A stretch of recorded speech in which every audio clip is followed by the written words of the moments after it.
We're back. ABK Facebook with another ABK Facebook video coming at you. I'm here with Sensei David Young, and we were collaborating, and which we do all the time. And we thought about what else could we kind of share with you guys that might kind of help you through what you're going through right now. And we are here right in Freehold, Battlefield Park, and right off of Wemrock and 33, right around the corner from the school. And some of you may know, some of you may not know, Sensei Jan is a big history buff. Very much, right? So the man shoots me facts every day, like what happened in 1783 today. And nothing actually. Nothing today. But we are going to tell you about things that happened here a long time ago. Part of the Revolutionary War was fought right in our backyard, Battle of Monmouth. So I'm going to kind of flip the screen here, and Sensei's going to talk in a minute, because we're kind of right at the visitor center, right where you park. I'm going to flip the screen, and he'll tell you a little bit about what's going on right in this area, or what went on in this area. So what people don't realize is that the Battle of Monmouth was probably one of the biggest turning points of the war. Right? How lucky are we that it happened in our hometown? Right, so you can see all the way down there. Right, most people would think, oh, what's so great about Monmouth County? Well, in truth, the Continental Army was trying to chase the British before they could escape through Sandy Hook. At this time, Philadelphia was captured, our capital was captured, and we just kept on suffering loss after loss after loss. So many times, in fact, that they wanted George Washington to be fired. They wanted someone to replace him.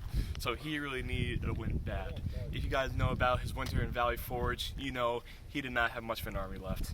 A lot of his men either deserted, or starved, froze to death. So this spring was very, very important in the Revolution. We were always, at this point, one loss away from losing the entire war. All right, so by this time, the British actually captured Philadelphia and occupied it. After a couple big losses in the north, in the Saratoga and a couple other places, the British Army realized that they only had enough armies to really hold on to the New York, Boston area. So they tried to go all the way back up to New York via Sandy Hook. All right, a lot of people fought with Washington, saying, maybe we should just stay here, remain defensive, maintain countryside.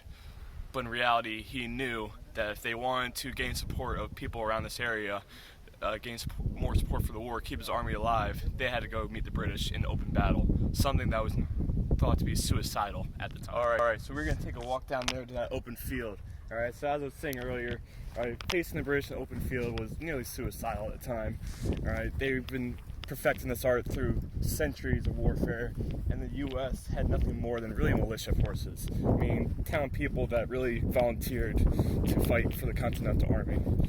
Right, so over Valley Forge, over that winter, we had help from multiple people from different countries. We had Baron von Steuben from Prussia, which is now Germany, Marquis de Lafayette, training our forces over the winter. What we needed more than anything else was discipline. We as martial artists know how important discipline is. You cannot face a professional army like the British and not have discipline. If they broke down your morale, they broke down your discipline, you were doomed, and so was the revolution. So it was super important that Washington developed a culture of discipline and a somewhat professional army that they could face the British in open battle. All right, so we just walked all the way down the hill, the bottom of the hill that I used to sled on as a young lad. And Sensei's going to go back to, this guy's amazing. This guy's amazing. I knew he was good, but he's good. He's going to get back to telling us what's going on a bridge here at the bottom of the hill. All right, we're walking to the main battlefield area. As you see, once we get past these trees, you're going to see nothing but open field. Imagine being in straight lines with your comrades, getting shot at by someone else, with cannons going on in the background. If you look over here, you would not want to be caught in this open area. You got orchards down there. You got almost no trees, nothing to really cover you. So as I told you before, British Army open field was a superpower. There was no army that could beat it at the time. So it's super important that the Americans stand their ground here and show that they can fight the British on their own terms. All right, one of the commanders, Charles Lee, who was picked by Washington to lead this attack, tried going against the British, and ultimately controversial whether he knew what he was doing or he just had to retreat. All right, decided, hey, this isn't worth it, we're going to turn back.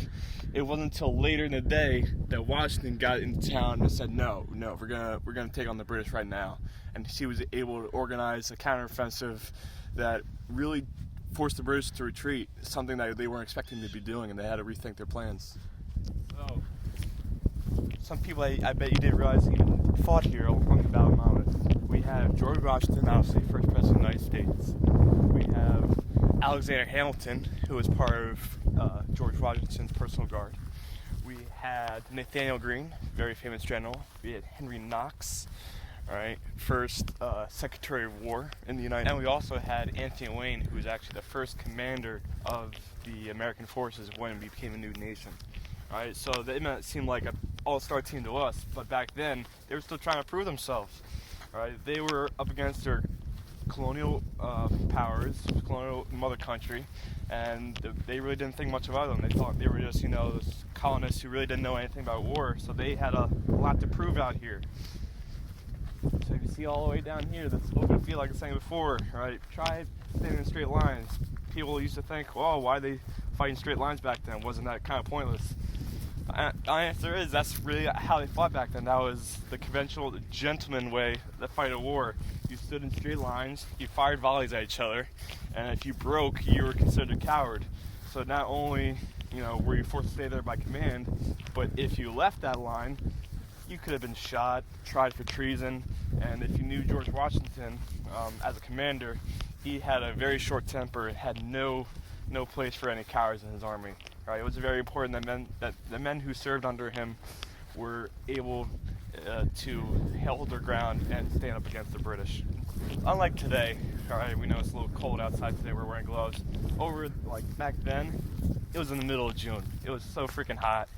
Half the people, or most of the people I should say, not half, died of heat exhaustion because it was that hot. They were wearing thick wool uniforms. All right, they really had no summer wear. So if you were out here, you were standing in the blazing sun, getting shot at, and just dying of the heat. All right. At the end of the day, all right, really unconclusive victory. All right. No, if you look at any history textbook, no one can really agree on whether the Continentals won or the British won. But here's what we do know. All right. The Continentals stayed here. They formed a defensive line, and by night, the British were saying, this isn't worth it, let's go around and go the way we wanted to go. Alright, so if you ask me, this was a continental victory. And it was super important because in this area, right, New Jersey was still on the fence. Right, we were kind of the middle child of the colonies. You had the North, who was very supportive of the Patriots, and the South at this point, who were really supportive of the British. So the middle colonies, like New Jersey, can go either way. So this battle proved absolutely that the colonials could win, and that would help New Jersey support the Patriots more. So we are southwest of the battlefield that Sensei just was talking to us about. This area right here too, for all you guys, your higher ranks and everybody else in the future too. As far as your runs go for your training. For black belt, you guys got to hit your mile mark, and we time you on that. This is our new spot. These trails you see back here is what we're going to be doing our runs on for time. So no better place to train. If you're hitting a run in preparation for an upcoming black belt test, the physical portion of your black belt test. Here's where it's happening. So that's good to get in if you want to get it in here at some point. Also back where we were too, and all around this area. I think it's in June. Is that when we usually come, Sensei? Late June.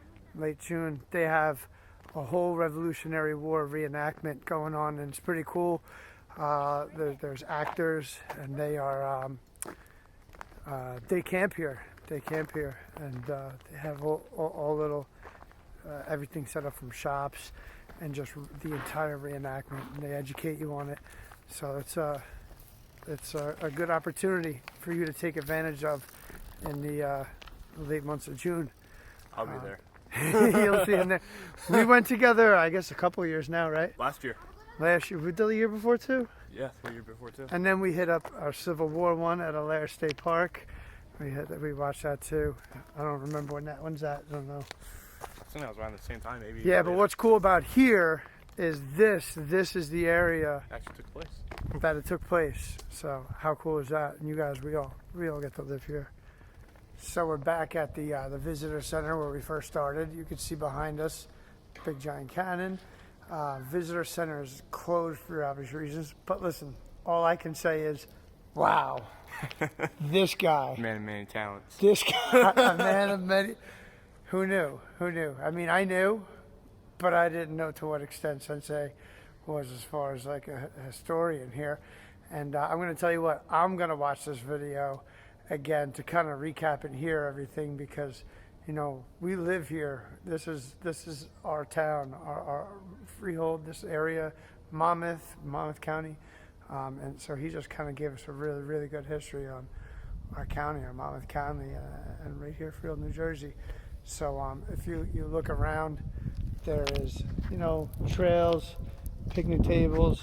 It's like a really, really nice area right around the corner from the Freehold School. And I think this counts as a history lesson. I think personally, yeah, like it gets a history. You guys get a history lesson right now, and give your kids credit for their history class today. And I think, if anything, we're gonna have to teach the teachers. He's going to be the teacher of teachers, the teacher of teachers for history here in this area. So, again, we just want to say, guys, we are hoping to see you so soon. We miss the heck out of you, and thank you so much for your support. I hope that we are somehow providing a little bit of entertainment to make your, this time easier because, what else? We want to have a good time. I'm so happy everybody's really hitting up our site, putting their videos up again and training. And we got a lot of active moms and dads out there like filming for those kids. So that means you're watching them and, real good things are happening here too. There's some real good things that are happening. And thank you again. We love you guys. See ya.